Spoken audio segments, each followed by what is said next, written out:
সুযোগ পেলেই একটু রঙের সঙ্গে সময় কাটান, বাচ্চাদের মতো করেই কাটান। এই যে দেখুন, আমি আমার মেয়ের এই ক্রেয়ন কালারগুলো নিয়ে ওরই খাতার ওপরে একটুখানি রং করার চেষ্টা করছি। আসলে রং আমাদের জীবনে, বিশেষ করে মানসিক স্বাস্থ্যের ওপরে একটা বিরাট প্রভাব ফেলে। আমাদের আবেগের জগতে কিন্তু পরিবর্তন আনতে পারে বিভিন্ন রং। একে বলা হয় কালার থেরাপি।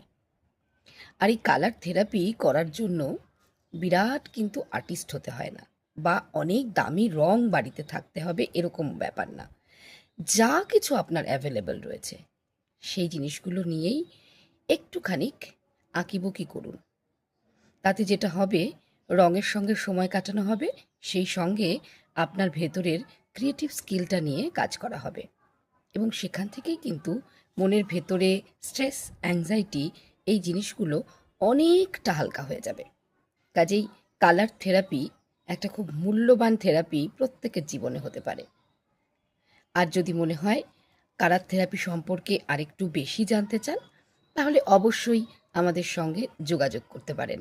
বিভিন্ন রকম ওয়ার্কশপের মাধ্যমে আমরা কিন্তু কালার থেরাপি, আর্ট থেরাপি এগুলো নিয়ে কাজ করে থাকি।